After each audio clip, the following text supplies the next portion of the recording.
Abrar says, is looking after parents exclusive for sons? If the husband or in-laws of the daughters do not permit them to bring their parents at the daughter's home, what should the daughters do? Can they go against their husband's will and bring home their mother if sons are unwilling to keep their old mother? Abrar, the responsibility of the parents is not exclusive to a gender. It is to be shared equally by all their offspring.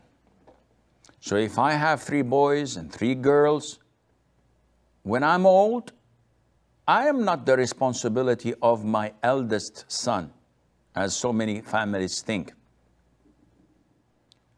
Or my wife, the mother, is old, she's not the responsibility of the girls.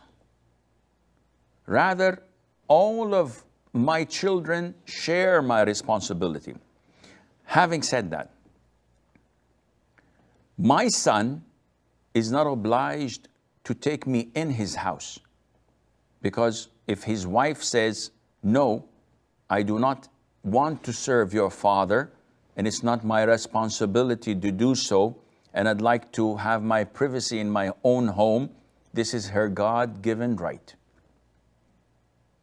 As for the daughters, if my wife says, I'd like to bring my mother to live with us, she's old, she's senile, and she needs people to take care of her, it is my God-given right to say, no, this is my house, I'm the man of the house, I do not allow you to do so because I don't want anyone in my house. Now, is this the ideal thing? No, of course not. If I, as a husband, if my wife says this, I would say, definitely she's more than welcome to stay for 10 years. Your mother is my mother. Let her come in. But people differ. And I cannot blame someone for demanding his own right. So as a girl, as a wife, you have no right in allowing or admitting anyone to enter your husband's house without his permission, let alone stay long term. He has all the right to do so. Now, your in-laws have no say in this, but most likely you are living in their homes. So again, you cannot do that without their permission. And most likely they would not permit this because you're living with them. So how would they introduce someone who's non-mahram to them and a total stranger and a burden to their house? This is not logical. Having said that, the responsibility lies among them all. They should contribute financially to get a decent home for their parents, for the mother, for the father, with an adequate servant that would serve them, take care of them to the best of their ability. Now, this is a shared responsibility, but let us assume that the 3 boys are evil. They're not willing to contribute a penny, and they're not willing to take care of their old father or mother. And the 3 girls are also poor. They're dependent on their husbands, and their husbands are not approving of them to move in or to take in their mother-in-law, for example. So now the mother is stranded.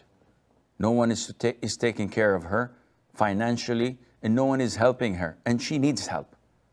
What to do? In this case, this becomes an obligation upon individuals.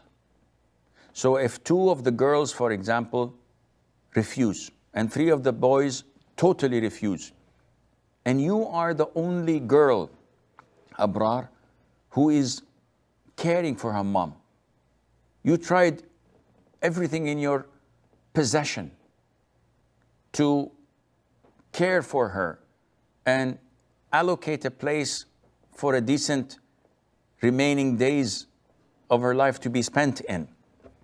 but without a veil. In this case, it becomes an obligation upon you. Even if you have to divorce your husband and take care of your mother, this is a must. Because this responsibility cannot be shared by anyone else. No one is willing to take the responsibility except you. And you know the great punishment awaiting for those who fail and the great reward awaiting those who do. In this case, it becomes an obligation upon you, and Allah knows best.